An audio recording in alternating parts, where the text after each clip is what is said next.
L'ours noir est principalement récolté pour sa fourrure et sa viande, mais on peut également récupérer plusieurs autres parties de son anatomie.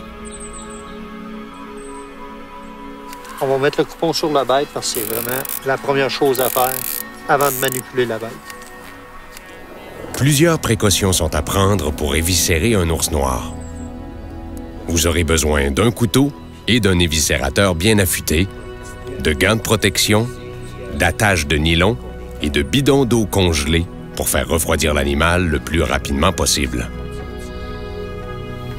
Il vous est cependant conseillé de travailler l'animal à l'abri des mouches, car ces dernières pourraient contaminer la bête. Si vous voulez naturaliser la tête ou l'animal en entier, informez-vous préalablement auprès de votre taxidermiste. De manière générale, la première étape consiste à mettre l'animal sur le dos pour faire une incision en contournant l'anus. Une fois le rectum dégagé, assurez-vous de refermer hermétiquement celui-ci de façon à empêcher les matières fécales d'en sortir et de contaminer la viande. Ensuite, faites une légère incision à 2,5 cm sous le sternum. Puis, utilisez un couteau à éviscérer pour découper l'abdomen jusqu'aux organes génitaux, idéalement en inclinant le couteau vers le haut. On conseille ici l'utilisation de ce couteau à lame retournée pour éviter de percer les viscères. Maintenant, coupez les tissus retenant le rectum en place. Une fois le rectum bien dégagé, on agrippe la base du gros intestin et on tire les entrailles vers l'intérieur de la bête. La prochaine étape consiste à couper le diaphragme qui sépare le cœur et les poumons du reste des organes. Coupez les tissus qui retiennent le diaphragme à la carcasse en suivant la cage thoracique. Il n'est pas recommandé de manger le foie et les reins en raison du taux de cadmium élevé qu'ils pourraient contenir. Pour prévenir la contamination de la viande par les bactéries, portez une attention particulière afin de ne pas percer l'estomac, les intestins ou la vessie. Retirez maintenant le contenu de la cage thoracique et les entrailles de l'animal. Une fois éviscéré, retournez l'animal pour faire écouler le sang. On conseille ici d'insérer un bidon d'eau glacée à l'intérieur de la carcasse pour refroidir l'animal.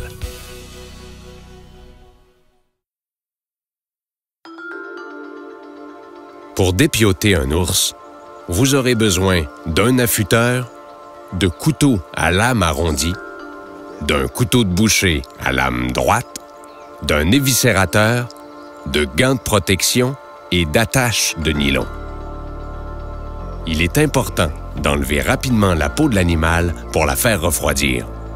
Cela évitera qu'elle chauffe et ainsi qu'elle perde de la valeur. Fixez tout d'abord le coupon de transport dans l'orifice du nez et assurez-vous qu'il reste attaché à la fourrure jusqu'à sa commercialisation. Coupez maintenant de la gorge vers le bas de l'animal, toujours dans le sens du poil, pour aller rejoindre l'ouverture pratiquée lors de l'éviscération. Ensuite, des incisions sont pratiquées des pattes en passant par le coude jusqu'à la première incision ventrale au niveau de la première côte du haut.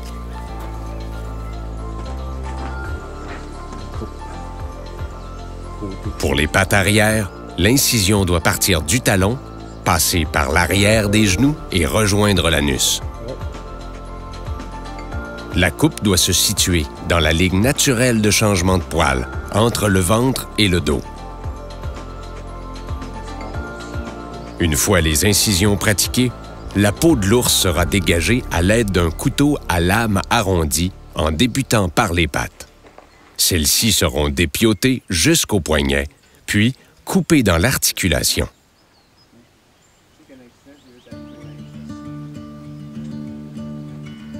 Les coussinets et les doigts seront préparés ultérieurement.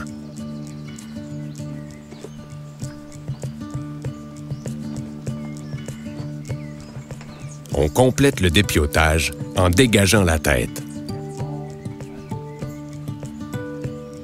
Coupez avec précaution autour du cou et des oreilles. Contournez soigneusement la tête, le plus près possible du crâne. Dégagez ensuite, avec beaucoup de précaution, le tour des yeux, des lèvres et du nez afin de les garder intacts.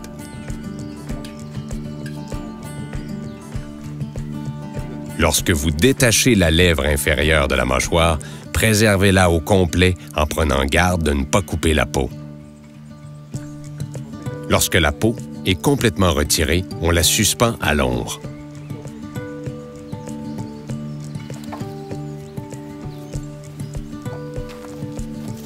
Une fois que la peau a refroidi, on procède à sa préparation en vue de la congélation.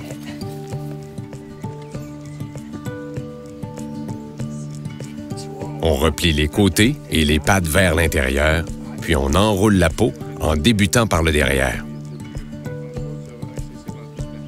La fourrure doit être vers l'extérieur, car aucune surface de cuir ne doit être exposée afin d'éviter que le froid ne brûle le cuir. La tête doit reposer sur le dessus pour qu'elle gèle le plus vite possible et pour que le coupon de transport reste accessible en tout temps. La peau est placée dans un sac hermétique. Puis, l'air est retiré au maximum avant de le déposer au congélateur. Dans le cas de la chasse, vous avez 48 heures après la sortie de votre territoire pour enregistrer l'ours auprès d'une station d'enregistrement. Pour le piégeage, ce délai est de 15 jours. Vous pouvez enregistrer l'animal en présentant seulement la fourrure ou l'animal en entier. L'utilisation de l'application mobile Zone Chasse est très utile pour trouver la station la plus près.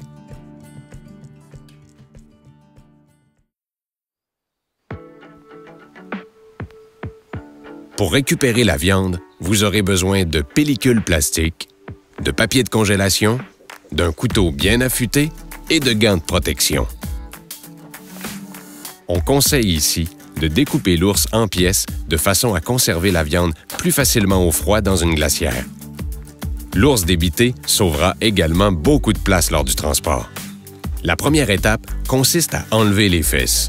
On dégage tout simplement l'os du bassin en coupant le ligament pour libérer la fesse. La deuxième étape consiste à enlever la longe, qu'on appelle aussi le contre-filet et le faux filet.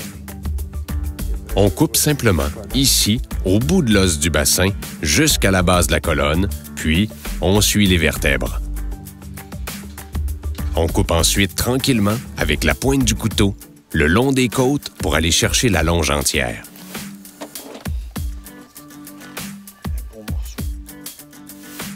La troisième étape consiste à récupérer le plus de blocs de viande possible sur la carcasse, notamment au niveau des épaules. Il est recommandé d'enlever le plus de gras possible car il affecte grandement le goût de la viande. Vous pouvez apporter le tout chez votre boucher ou préparer votre viande en morceaux.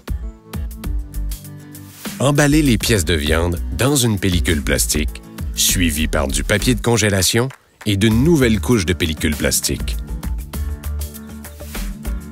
Puis, déposez les morceaux dans un sac de plastique et conservez-les au frais dans une glacière ou au réfrigérateur. Même si ce n'est pas obligatoire, il est conseillé d'annexer la fiche d'enregistrement à la venaison, car certains bouchers pourraient vous la demander. Environ 1% des ours noirs sont infectés par un parasite causant la trichinellose. Il suffit de bien cuire la chair d'ours pour consommer la viande sans aucun risque. Lors d'un test de dégustation à l'aveugle, la viande d'ours arrivait en première place devant l'orignal, le caribou et le chevreuil. Pour vous inspirer, Plusieurs recettes sont disponibles sur l'application mobile Zone Chasse et des livres de recettes gratuits sont disponibles sur le site Internet de la Fédération québécoise des chasseurs et pêcheurs.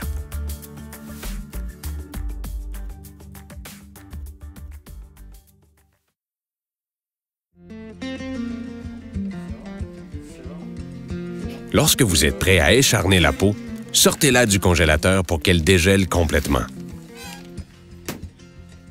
Vous aurez besoin de couteaux, de crochets, de brosses, d'une poutre d'écharnage, de grattoir, de brins de scie, d'un contreplaqué, de borax, de clous, d'un marteau et de gants de protection.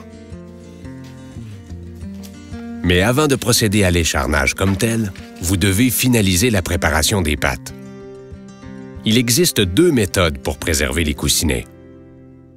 La première technique consiste à effectuer une incision qui contourne le coussinet de la pâte en laissant une mince bande de poils sur le coussinet. Vous pouvez aussi préserver le coussinet intact en retournant tout simplement la pâte sur elle-même.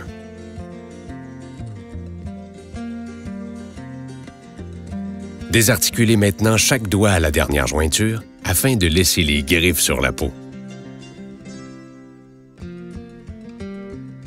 Vous pouvez ensuite dégraisser les coussinets et les pattes avec votre couteau. Vous devez maintenant brosser la fourrure afin d'enlever tous les débris collés au poil, car ceux-ci pourraient faire des trous dans la peau lors de l'écharnage. Vous devez également nettoyer le sang collé à la fourrure et enlever le cartilage du nez.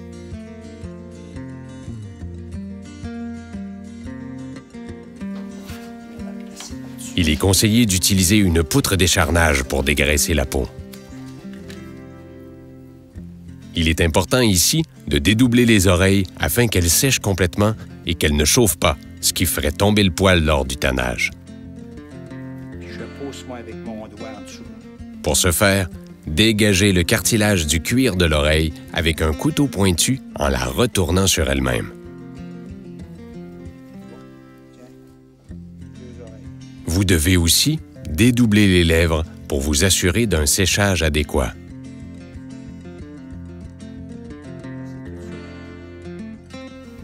Enlevez maintenant à l'aide d'un grattoir tout le gras et les restes de chair en partant de la tête pour finir par la queue. Vous pouvez utiliser du brin de scie qui absorbera le gras liquéfié et qui fera mordre le grattoir plus efficacement. Si vous désirez faire tanner votre peau, replacez-la dans un sac hermétique et remisez-la au congélateur en attendant d'aller la porter chez le tanneur.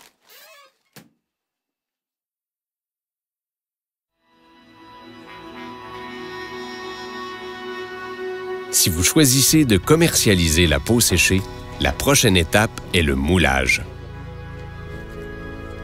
Vous devez clouer la peau à un panneau de contreplaqué de 3/4 de pouce d'épaisseur, la fourrure face au panneau pour permettre au cuir de sécher à l'air libre. Commencez d'abord par insérer une forme de contreplaqué pour la tête et clouer la base du cou.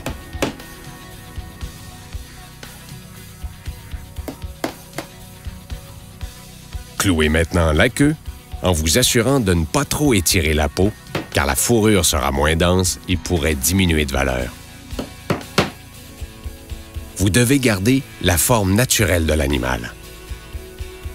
De manière générale, la largeur entre les aisselles des pattes avant doit être la moitié de la longueur totale de la peau. Poursuivez en clouant de façon symétrique sur la bordure du cuir en suivant le contour de la fourrure.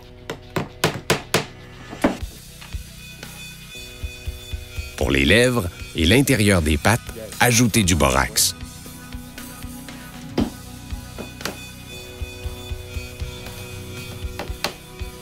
Pour s'assurer du séchage complet des oreilles, insérez une forme du côté de la fourrure à l'intérieur des oreilles retournées pour laisser sécher.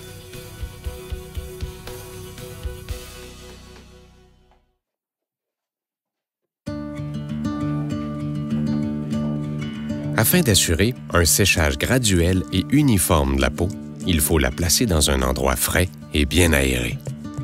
Il ne faut jamais exposer directement la peau face à un ventilateur, aux rayons du soleil ou à une source de chaleur intense. 5 à 7 jours plus tard, lorsque la peau est sèche, pliez les pattes vers l'intérieur et repliez-la en mettant le cuir vers l'extérieur. Vous pouvez maintenant l'entreposer dans un endroit sec et frais, à l'abri des insectes, jusqu'à sa commercialisation.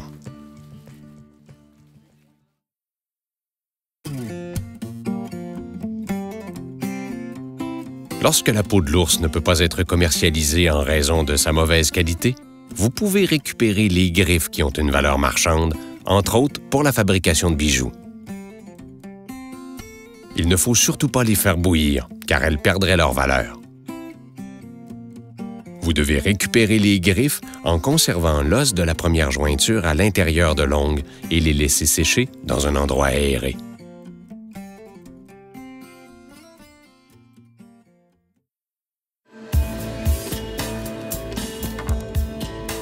D'autres parties d'anatomie peuvent être commercialisées telles que le crâne complet ou les canines individuellement. Chez le mâle, vous pouvez également prélever l'os pénien, aussi appelé baculum. Vous devez par contre faire mijoter ces pièces tout doucement dans une eau frémissante pour retirer la chair plus facilement.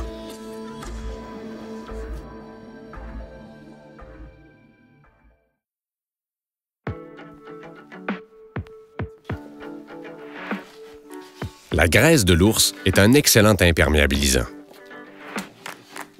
Si vous désirez l'utiliser, prélevez-en des portions et faites-la fondre au bain-marie. Transférez-la ensuite dans un pot en verre et laissez-la refroidir. Pour en savoir plus, informez-vous auprès de la Fédération des trappeurs gestionnaires du Québec.